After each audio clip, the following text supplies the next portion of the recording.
नमस्कार दोस्तों, आपने हमारी पिछली वीडियो में देखा था HCF और LCM यूक्लिड विभाजन से HCF निकालना और अवैध गुणनखंड करना सीखा था। और अब आगे है हमारी 2.3 एक्सरसाइज जो है वास्तविक संख्या चैप्टर नंबर 2 से है।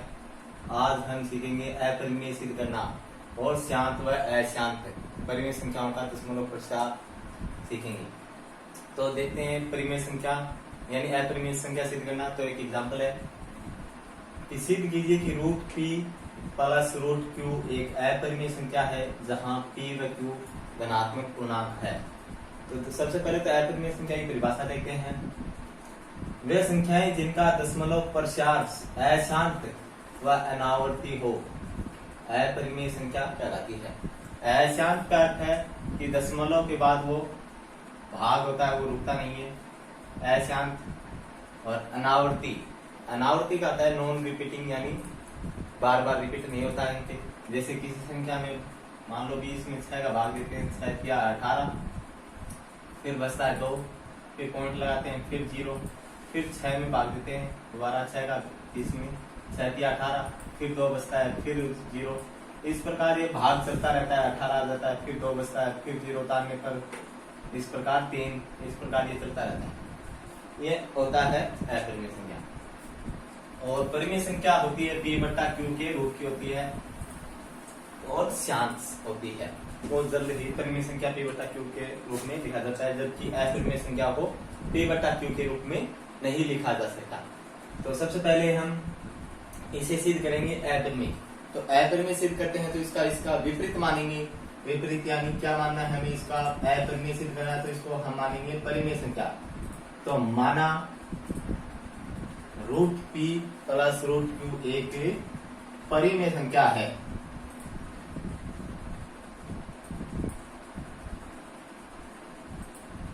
यह हमने मान लिया है परिमेय संख्या है। और हम परिमेय संख्या जानते हैं पहले से ही कि हम जानते हैं परिमेय संख्या p बटा q के रूप में लिखी जाती है। और p और q इसमें पहले से माना हुआ है, तो इसलिए नए कोई भी दो व्यंजक मान लेते हैं, a और b मान लेते हैं।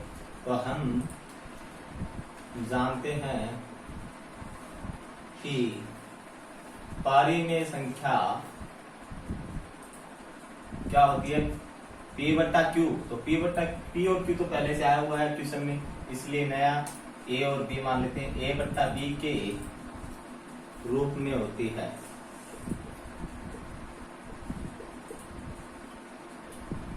क्या होती है, a बट्टा b के रूप में। अब देखते हैं इसमें परिमेय संख्या।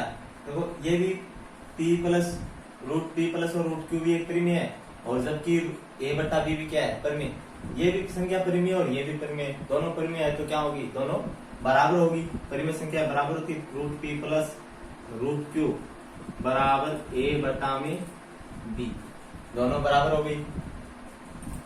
अब आगे चलते हैं, इसको दोनों बराबर हो गई। अब इसमें ये a और b है, जो क्या माने हमने, जो a बट्टा b है परिमेय संख्या है, तो यहाँ a और b क्या होंगे, दो पूर्णांक, जहां a व b दो सहभाज्य पूर्णांक है, या पूर्णांक बोल देते हैं सीधा, सहभाज्य पूर्णांक है। दो पूर्णांक हो गई। अब ये आ गई हमारे पास इक्वेशन फर्स्ट, इसको दे देते हैं। अब इसको रूट हटाने के लिए इसका वर्ग करेंगे, यानी दोनों पक्षों का वर्ग कर देंगे। दोनों पक्षों का वर्ग करने पर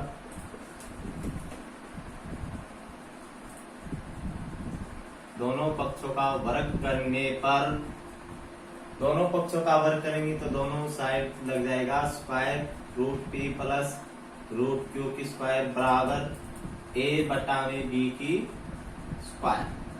वर्ग कर देंगे दोनों साइड, क्या हो गया, a प्लस b का स्क्वायर होल स्क्वायर। तो a प्लस b के होल स्क्वायर करते हैं तो इसका फॉर्मूला होता है a की स्क्वायर प्लस b की स्क्वायर प्लस 2ab। ये इसका फॉर्मूला होता है। तो सबसे पहले a की जगह यहाँ पे p है और b की जगह है q। तो सबसे पहले रूट p को रूट p से गुणा करते हैं तो रूट हट जाता है, तो p बचता है।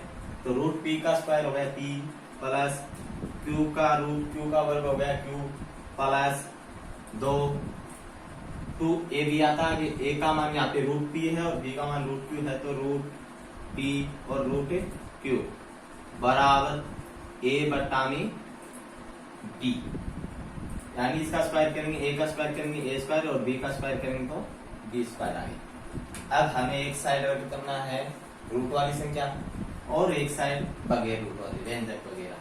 तो इसमें देखते हैं आ गया है हमारा ए की स्क्वायर प्लस बट्टा में बी की स्क्वायर और प्लस का पी और प्लस का क्यू बराबर में जाने पर हो जाएंगे माइनस के, माइनस का पी और माइनस का क्यू, और इस साइड बच गया है तो रूट पी क्यू, यानी दोनों को गुणा लिख कर दोनों को गुणा करके एक साथ लिख देते हैं रूट पी और रूट क्यू। अब इनका लेते हैं लघुत्तम, एलसीएम लेते हैं इसका लघुत्तम आ गया बी स्क्वायर और एक का बी स्क्वायर। अब इस हर का इसमें भाग देते हैं, बी स्क्वायर में एक का भाग देंगे, बी स्क्वायर में बी स्क्वायर का भाग देंगे, एक को ए स्क्वायर से गुणा करेंगे आ जाएगा ए स्क्वायर, माइनस का चिन्ह, एक को बी स्क्वायर से गुणा करेंगे भाग देंगे बी स्क्वायर और बी स्क्वायर को पी से गुणा करेंगे बी स्क्वायर पी, फिर आगे चिन्ह माइनस, फिर इस एक का इसमें बी स्क्वायर में भाग देंगे आ गया बी स्क्वायर, बी स्क्वायर को पी से गुणा करते हैं तो आ जाएगा क्यू से बी स्क्वायर क्यू। इधर है दो रूट पी क्यू, ये आ गया इसके बराबर। अब आगे चलते हैं इसमें। अब देखिए तो यहाँ पे गुणा में बराबर में आ जाएगा भाग में, तो इधर बचा रूट पी इंटू क्यू, ये आ गया ए की स्क्वायर माइनस, यहाँ पे देखते हैं बी स्क्वायर और बी स्क्वायर कॉमन है, दोनों में बी स्क्वायर कॉमन लिया तो इसमें बचा पी, आगे प्लस क्यू, देखिए माइनस कॉमन लेंगे तो माइनस कॉमन लिया तो बचेगा प्लस और बट्टा में दो बी की स्क्वायर।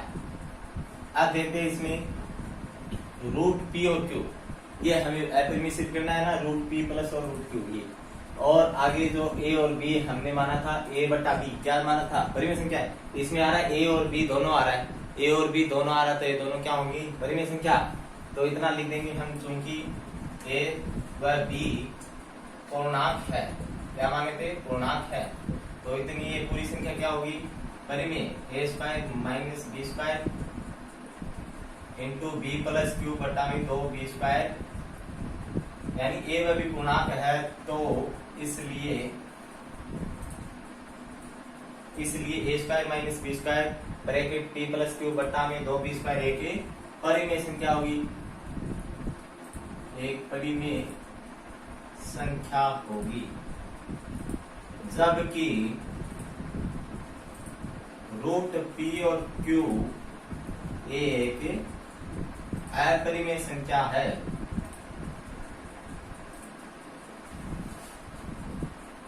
यानी इतनी संख्या तो होगी हमारी परिमेय और रूट पी और रूट क्यू हो गया हमारा अपरिमेय, तो अतः हमारा मानना गलत है। हम लेके क्या हमें सिर्फ क्या करना है अपरिमेय, तो हम परिमेय मानेंगे और परिमेय मान के उसको पुनः अपरिमेय सिद्ध करेंगे, मान लेंगे इसको, इसलिए अतः हमारा मानना गलत था।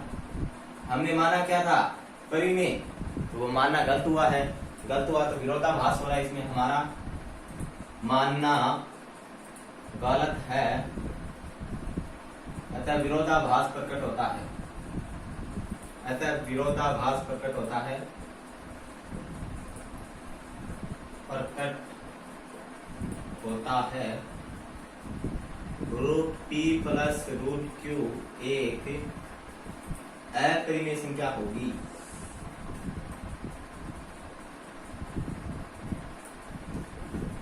ये हो गया इति सिद्धम। अब इस सवाल में होने के बाद आगे देखते हैं कि इसमें कोई भी और संख्या आ जाए, याद है पी की जगह और क्यू की जगह 2 या 3 आ जाए, संख्या आ जाए रूट में, तो भाषा तो यही रहेगी लैंग्वेज, जैसे पी और क्यू की जगह 2 या 3 आ जाए तो यहाँ पे 2 और 3 कर देंगे, माना इनको एक अपरिमेय संख्या है, हम जानते हैं कि परिमेय संख्या ए बटा बी के रूप में होती है, जहाँ पे जो ये संख्या तो चेंज होगी और तो पूर्णांक वही रहेंगे ए बटा बी। इसी प्रकार ये भाषाएं सेम लास्ट तक ऐसे ही रहेगी, बस बीच का थोड़ा सा पैटर्न होगा वो चेंज होगा। अब आगे चलते हैं शांत व अशांत परिमेय संख्याओं का।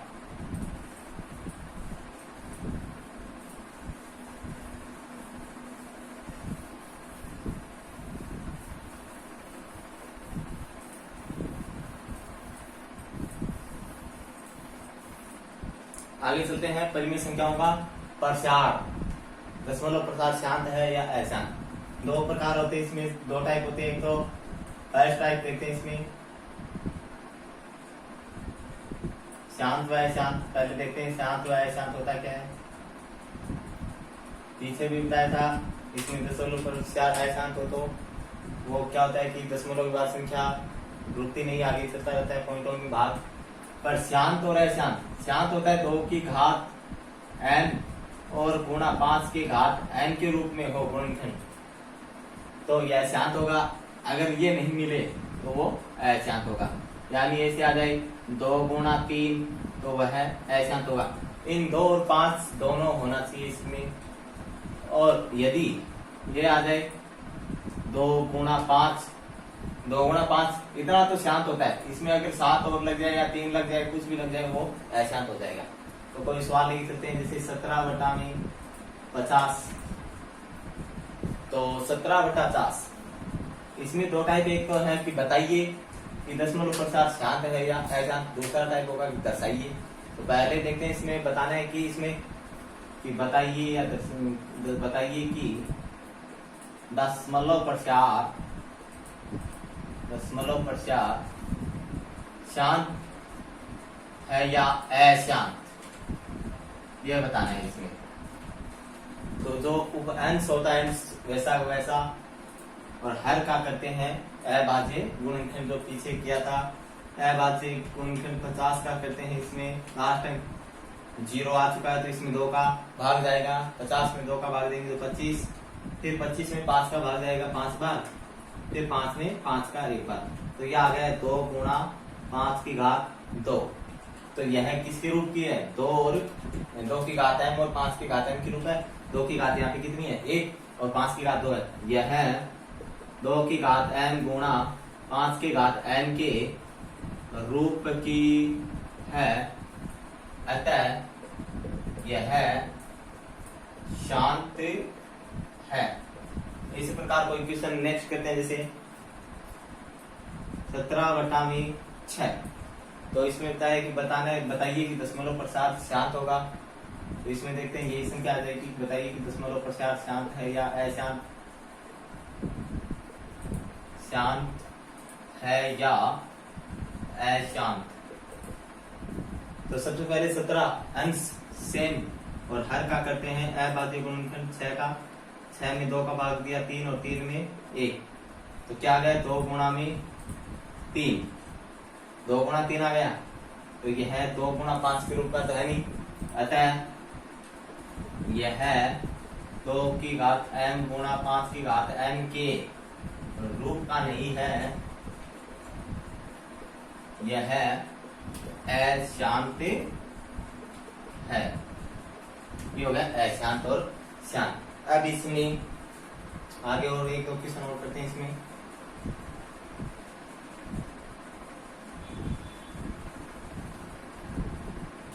सत्रह बटा में 8 या 49/8 कर लो, या 17/8 या 50/8। तो अब 49/8 करते हैं तो 8 का निकालते हैं। 8 होती 2 की क्यूब, यानी 2 में 4, फिर 2 का भाग देंगे 1। तो ये आ गई 49/2 की घात 3 और गुणा में 1। अब पता है कि किसी भी संख्या अगर घातांक नियम पता हो, a की घात 0 का मान कितना होता है? 1। यानी किसी भी संख्या की घात अगर 0 हो तो उसका मान हमेशा 1 होता है। अब हमें इसको शांत है क्योंकि इसमें 2 की घात आ गई है 3, 5 की है नहीं, तो 1 यानी किसी भी संख्या की घात 0 हो तो उसका मान 1 की जगह हम 5 की घात 0 भी ले सकते हैं। जैसे 5 की घात 0 का मान कितना होगा? 1। इस 1 की जगह यहाँ पे 1 है और 1 का मान हम क्या लिख सकते हैं? 5 की घात 0। तो ये हो गया 49/2 की घात 3 गुणा 5 की घात 0। अब देखते हैं 2 की घात भी होगी, 5 की घात भी होगी। यह है 2 की घात n गुणा 5 की घात n की रूप का है, अतः यह शांत होगा। इसी प्रकार ये तो 2 की घात आ गई, अगर 5 की भी घात आए तो 2 की घात की जगह मान लेंगे 1। तो एक क्वेश्चन अगला करते हैं 49/25। अब 25 का निकालते हैं गुणनखंड 5 का भाग जाएगा, फिर 5 में 5 का एक भाग, तो ये गया 49 बटा में 5 की घात 2, 5 की तो आ गई, और साथ में गुणा में एक और आता है इसमें एक, एक यानी 2 की घात 0 बराबर भी 1 होता है। बताया था घातांक नियम है, घातांक में किसी भी संख्या की घात 0 हो तो उसका एक मान होता है, एक की जगह हम 2 की घात 0 भी लिख सकते हैं। 49 बटा 2 की घात 0 गुणा 5 की घात कितनी इसमें 2, तो अतः इसमें 2 की यानी क्या होगा, ये 2 की घात m गुणा 5 की घात के m के रूप का अतः यह शांत है। ये तो हो गया पहला टाइप इसका, शांत हुआ अशांत। नेक्स्ट टाइप है इसका सेकंड, इसमें बताइए फिर नेक्स्ट है आगे है दर्शाना, दशमलव प्रसार कितने अंकों के पश्चात होगा, और इसमें दशमलव प्रसार कितना होगा वो बताना है इसमें। तो क्वेश्चन सेकंड टाइप देखते हैं इसका, सेकंड टाइप है इसका, जैसे क्वेश्चन लेके चलते हैं कि इसमें दर्शाइए कि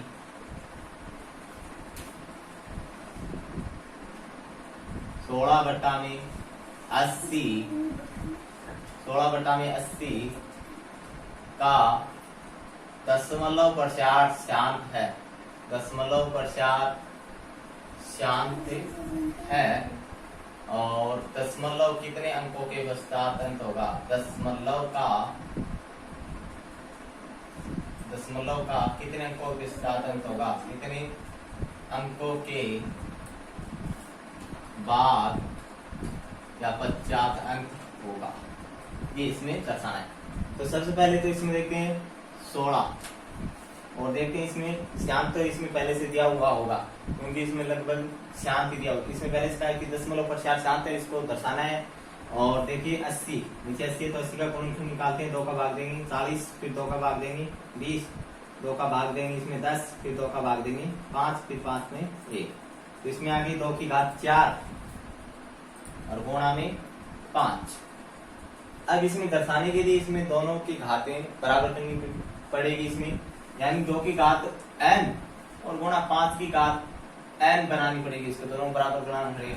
तो इसमें 2 की घात m और 5 की घात n के रूप का तो है, ये तो शांत तो हो गया।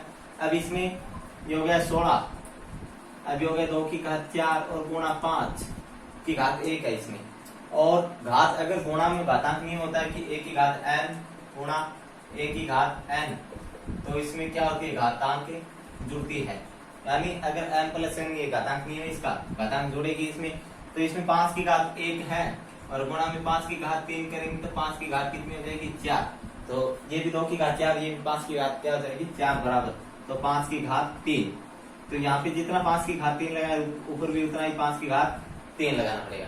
अब 5 की क्यूब कितनी होती है 125, 16 इंटू 125 बट्टा में 2 की घात 4 गुणा में 5 की घात भी क्या हो गई 4, देखो 5 की घात 1 और 5 की घात 3 बराबर क्या हो गया 5 की घात 4। अब 16 को 125 से गुणा करते हैं, अगर आधार समान हो तो या घातांक बराबर हो तो आधार क्या होते हैं गुणा में, जैसे घातांक a की घात n गुणा b की घात n, ये नियम है घातांक, तो इसको क्या लिख सकते हैं a b की घात n, घातांक नियम छोटी कक्षाओं में होता है। तो इसमें देखिए घातांक बराबर इसकी 4 घात है, तो आधार क्या होंगे इसके गुणा में, तो ये हो जाएगा 16 इंटू 125, 16 को 125 से गुणा करते हैं पहले, 16 पंच 80 हासिल 8, 16 दूनी 32 और 8 40, फिर हासिल 4, 16 1 16 4 20, ये आ गया 2000 बटा में 2 और 5 को गुणा करने पर आधार 10 की घात 4, या इसको a और b के रूप में इस प्रकार लिखेंगे 2 गुणा 5 की घात कितनी आएगी 4, 2 5 10 की घात 4। अब देखते हैं 2000 और 10 की घात 4 यानी 10 की घात 4 यानी 4 जीरो लगाना। अब इसमें कितना है 1 2 3 4, तो 4 संख्या गिन के दशमलव लगा देंगे 1 2 3 4, तो इसका दशमलव प्रसार आ जाए 0.2000, तो इसके कितने अंकों के पश्चात होगा गिन लेते हैं 1 2 3 4, तो उत्तर आ गया इसका 4 अंकों के पश्चात, 4 अंकों के पश्चात इसका दशमलव का अंत होगा। अब नेक्स्ट एक क्वेश्चन और लेके चलते हैं, इस पे दर्शाइए कि